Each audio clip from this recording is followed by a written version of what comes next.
You know that moment when you spend a lot of time with someone and start acting like one another? Well, that's how my sister and I are. We are the same person. We have the same habits, the same clothes, the same taste in music, the same everything.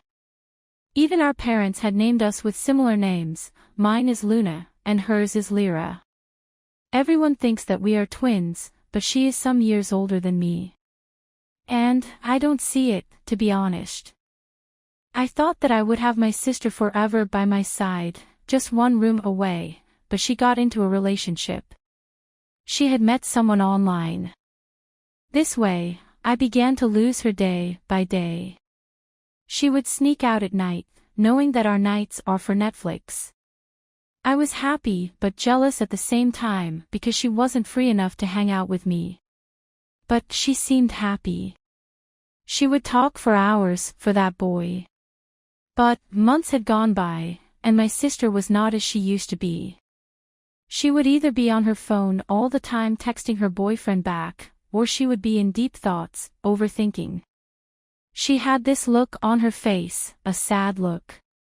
There were times when she would wake up in the morning, and her eyes would be all red. She must have cried all night. I was curious why. I wanted to know, but I thought that she was going to tell me herself. We used to talk about everything, but that time, she didn't. She told us something else, though. She told us that her boyfriend had proposed to her for marriage. Mom and Dad didn't even have the chance to meet this boy. They weren't sure that she should get married, she was too young. But she insisted, saying that she was in love. Plus, her boyfriend had lived so far from our city, Pristina. He was living in Skopje, and it was an almost 2-hour ride. But they didn't listen to anyone.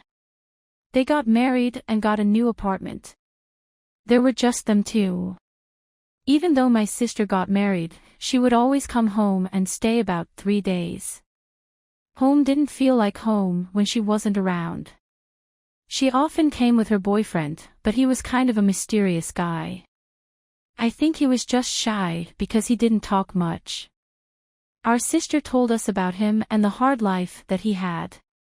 He was an only child and had lost their parents to a car accident when he was just 8 years old. He spent all of his childhood years in an orphanage. But I was glad that my sister had found someone.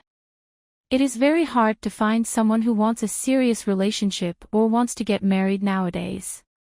I was happy for them, but I always thought that her boyfriend hated me. He always saw me like I was a bad influencer to her.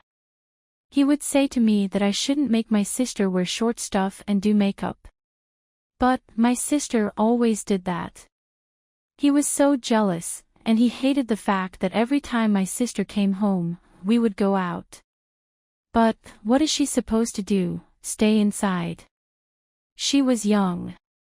But then, my sister went from coming home to us every month to just texting and calling us. She would say that she didn't have time because she was going into job interviews every day. It would go months, and I wouldn't see her face. But, thank God, FaceTime exists. But, things became even worse. She would never answer my FaceTime calls. She would barely text me back, and when she would text me back, it would be short answers. She was the type to use emoji and text paragraphs about how her day had gone. But no, she kept the conversation short, like she didn't want to text me or Dad or Mom. Mom and Dad were so worried, and they decided on going to Skopje and surprise visit her. I didn't tell Mom and Dad why I didn't go with them. It would be too much for them. Because, some days ago, my sister had texted me saying that she didn't want to see or meet me. But, when Mom and Dad came back, they had some news. They looked worried. They said that they went to their apartment, but the door was closed. They begged the door and then called my sister, but nothing. Then, a neighbor there had told them that the couple had been gone since a long time ago. The neighbor said that she would always hear the couple argue. She thinks that they are on vacation or something. Mom had started crying, saying that she felt like something terrible had happened. How could she go on vacation and not tell us?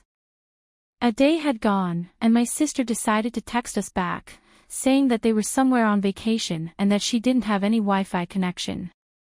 At least Mom and Dad were less worried. Then, my sister began to post on her social media.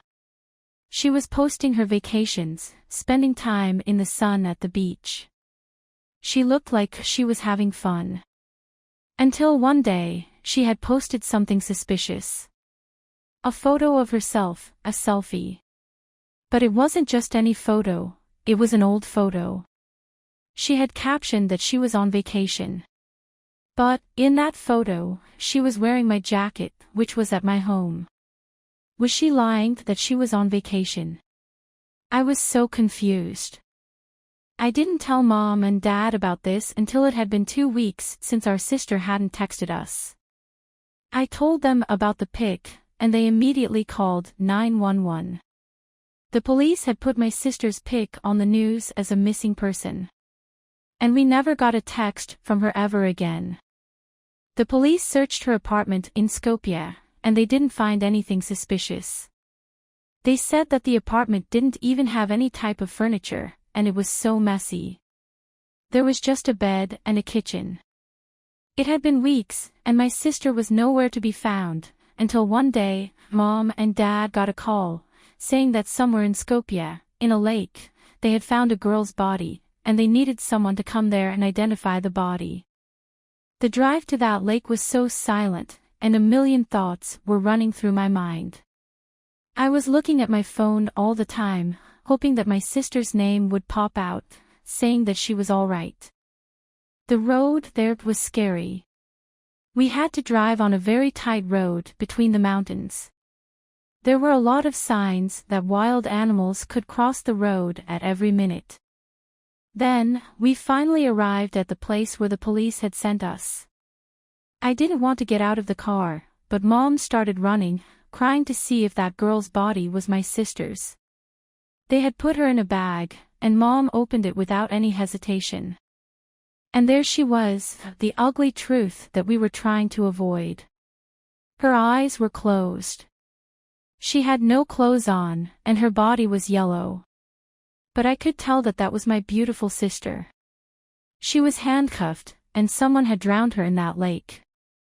But who could have done this to her? The only suspect is her mysterious boyfriend, and he was nowhere to be found. But the police found something strange about my sister's boyfriend. They had found that he wasn't raised in an orphanage, as he had said. He was a patient in one of Skopje's psychiatrists. He had left from there, but he still needed help. The police don't believe that he had a reason to kill her. He was simply a psycho. But he was a free psycho and could be dangerous for other people. It had been 5 years. 5 years without my sister. Life had never been the same since then. We had no idea where my sister's boyfriend was until one day. One day we got a call from the police saying that they got him and needed us to identify him. He was found in Italy, and he had gotten arrested because someone had noticed that he was abusing a woman, who happened to be his girlfriend. So, history was repeating itself. We went there to see if it was him, but we could barely recognize him. He had changed his color hair, and he had changed his whole outfit. But, thankfully, we got the chance to save someone since we didn't get to save